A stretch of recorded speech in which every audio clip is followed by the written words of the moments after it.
The strength of vulnerability, wisdom from the cracked cup. Have you ever spent your life trying to be a perfect, unblemished vessel? We live in a culture that worships the polished, the seamless, and the unbreakable. We hide our mistakes, we mask our sorrows, and we treat our scars as secrets to be buried. We believe that to be strong is to show no cracks. We think that if the world sees our brokenness, we will lose our value. But what if the very thing you are trying to hide is the source of your greatest power? What if your strength is not found in your perfection, but in how you handle your fragility? Consider the story of a man named Cale. Cale was a person of great discipline and even greater pride. He defined himself by his absolute reliability. He never missed a deadline, he never showed emotion in public, and he never admitted to a mistake. He wanted to be like a diamond, hard, clear, and impossible to scratch.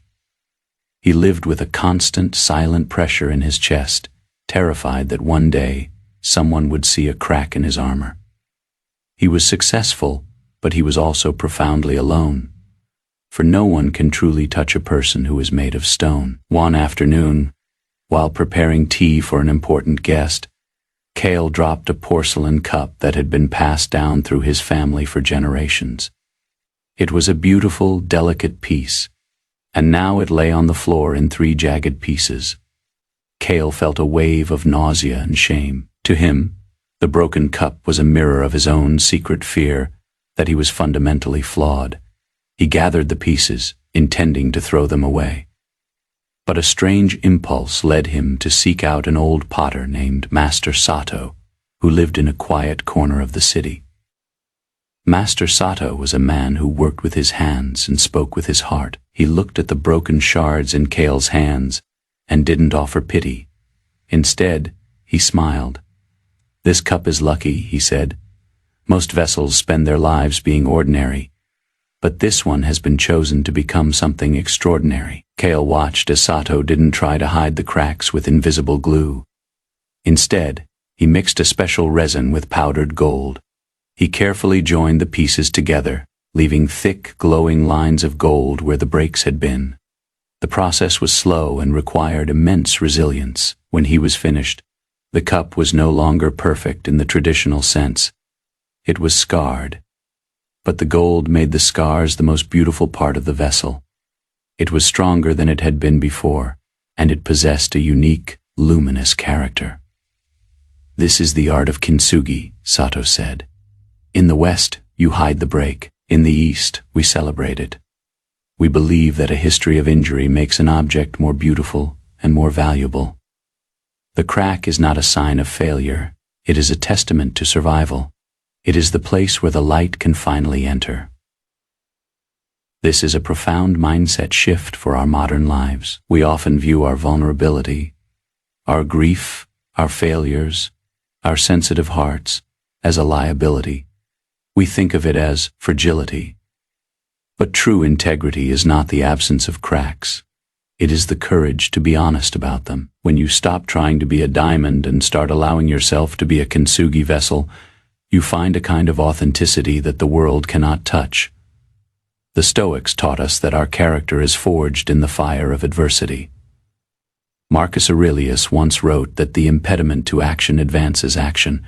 What stands in the way becomes the way. Your cracks are your experience. Your breaks are the moments where you were forced to grow.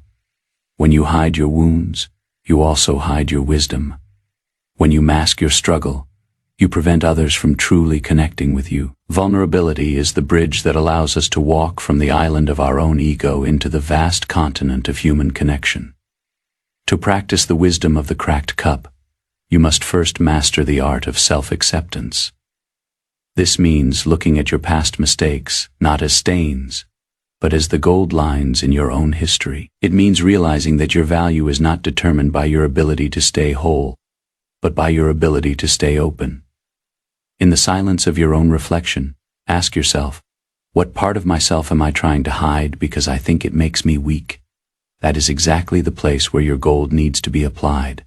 Cale returned to his life, but he was no longer a man made of stone. He began to speak about his struggles. He admitted when he was tired. He shared the stories of his failures with his friends. To his surprise, people didn't look at him with pity. They looked at him with relief. They saw their own cracks mirrored in his gold. And for the first time, Cale felt truly seen. He realized that his perfection had been a wall, but his brokenness was a door. This is the ultimate form of control, the control that comes from no longer needing to manage other people's perceptions of you. When you are no longer afraid of being seen as cracked, you are finally free. You can move through the world with a sense of tranquility that no external storm can shake. As you go through your day, look at your own scars, the physical ones, the emotional ones, and the ones only you can see. Do not wish them away. Do not try to polish them into oblivion. Instead, see them as they are the proof that you have lived, that you have felt, and that you have survived. You are a kintsugi masterpiece in progress. Every break you have ever suffered is an opportunity to add more gold. You are not broken, you are becoming. Trust the process. Embrace your fragility, for it is in the cracks of our souls that we finally find the light we have been searching for all along.